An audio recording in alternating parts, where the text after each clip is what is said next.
एक बिहारी होने के नाते कल सदन में पीयूष गोयल ने बिहार के लिए जो कुछ भी कहा है उससे मुझे सख्त आपत्ति है। लेकिन एक पत्रकार के तौर पर मैं इस बात को लेकर भी बहस करना चाहता हूं कि जिस सरकार के मुख्यमंत्री बिहार में खुद को विकास पुरुष का पर्याय बता चुके हैं और इसी छवि के साथ ये नारा भी देते हैं कि बिहार में दिखा है देश में भी दिखेगा, उनके पार्टी के लोग भी बिहार वासियों को यह सपना दिखा चुके हैं कि जरा सोचिए, जब बिहार का कोई मुख्यमंत्री देश का प्रधानमंत्री बन जाएगा तो यह बिहार के लिए कितनी गर्व की बात होगी। उसी बिहार के बारे में जब सदन में यह कहा जाता है कि पूरा देश बिहार बन जाएगा, तब इन नेताओं को ना तो शर्म आती है और ना ही ये नेता कभी खुले मंच पर यह बोल पाते हैं कि हम शर्मिंदा हैं और हमारी औकात नहीं है कि हम बिहार को एक अग्रणी राज्य की श्रेणी में ले जा सकें जिससे कि कोई उसका मजाक न उड़ाए। जब सरकार ये नारा देती है कि जो बिहार में दिखा है वह देश में भी दिखेगा, तब अगर कोई नेता संसद में यह कहता है कि पूरे देश को ये लोग बिहार बना देंगे, फिर उस बात पर मिर्ची क्यों लगती है? चाहे वो मुख्यमंत्री हो या फिर कोई और नेता।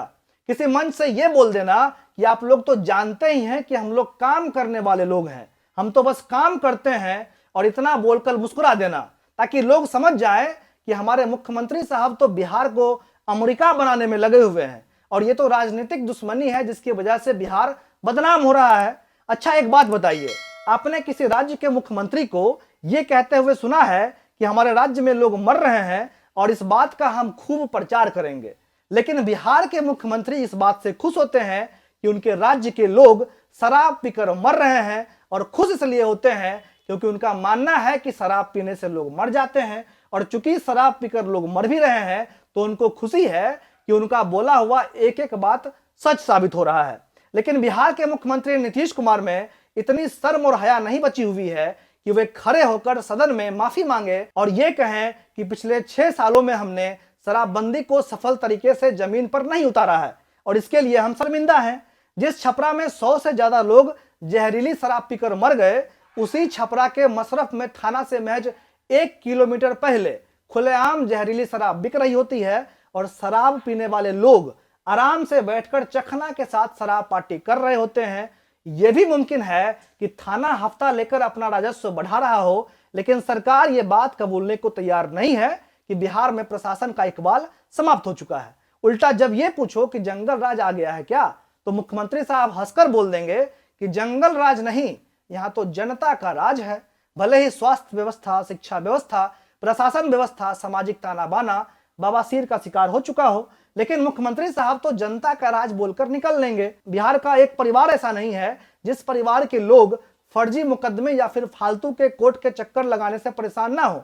हर घर भूमि विवाद का शिकार है। सीओ से लेकर बीडीओ तक ने नाक में दम कर रखा है। जिन पर कार्रवाई करनी चाहिए वो खुलेआम घूम रहा है, और जिनको कार्रवाई करनी चाहिए उन्होंने मासूम निर्दोष लोगों को ही सिस्टम में अपना पिछवाड़ा रगड़ने के लिए छोड़ दिया है। और ये बात हम नहीं कह रहे हैं, ये बात खुद हाईकोर्ट के जज अपने मुंह से कई दफा बोल चुके हैं कि सीओ और बीडीओ ने मिलकर बिहार को बर्बाद कर रखा है। थाना में जाओ तो वहां अलग वर्दी वाले गुंडे बैठे होते हैं, और ये तो बिहार है, यहाँ मुख्यमंत्री साहब के पैरवी से भी काम नहीं होता है। जो लोग जनता दरबार में मुख्यमंत्री के सामने शिकायत लेकर आते हैं और मुख्यमंत्री साहब फोन घुमाकर यह बोल देते हैं कि जाइए आपका काम हो गया, वही लोग जब वापस मिलने के लिए आते हैं तो मुंह पर बोल देते हैं कि आपके पैरवी से भी काम नहीं हुआ। मुख्यमंत्री साहब फिर फोन मिलाते हैं और बोलते हैं कि जाओ इस बार काम तुम्हारा हो जाएगा। लेकिन क्या मजाल कि मुख्यमंत्री साहब का बात ना मानने पर किसी अफसर पर कोई कार्रवाई हुई हो। 7 निश्चय के नाम पर घोटाला, चारा के नाम पर घोटाला, अलकतरा के नाम पर घोटाला, एनजीओ के नाम पर घोटाला, बालिका गृह के नाम पर सेक्स स्कैंडल और वासना पूजन, स्वास्थ्य व्यवस्था के नाम पर बिहार के सबसे बड़े अस्पताल पीएमसीएच के दीवारों पर बरगद और पीपल के पेड़, सड़कों और सुविधाओं के नाम पर पटना के हर कोने में जाम, हर पुल पुलिया के नीचे बेघर लोग, नदी नालों के नाम पर बाढ़ से बेहाल आधा से अधिक बिहार, 2 दिन की बारिश में डूबने वाला और उस पानी में बच्चों के तैरते डायपर वाली राजधानी, जिसमें ढंग का कोई ऐसा जगह नहीं जहां जाकर लोग शांति से बैठ लें या फिर थोड़ा झूम नाच लें। मूर्ख नेताओं के पीछे भागने वाले लोग, कंपनी के नाम पर कोई मल्टीनेशनल कंपनी नहीं, कोई आईटी हब नहीं, शिक्षा के नाम पर बस स्कूल जैसा दिखने वाला खंडहर और उसमें पढ़ाने वाले अधिकतर मूर्ख शिक्षक, हर विभाग में नाक के नीचे भ्रष्टाचार, यही तो है हमारा बिहार। क्या ऐसे बिहार पर कोई गर्व कर सकता है? लेकिन मंत्रियों का भाषण सुनिए तो हमारा बिहार ऐसा था, हमारा बिहार वैसा था, और ना जाने इतिहास कैसा कैसा था। तो जनाब, अगर इतिहास पे ही खुश होना है तो फिर कोई बात नहीं।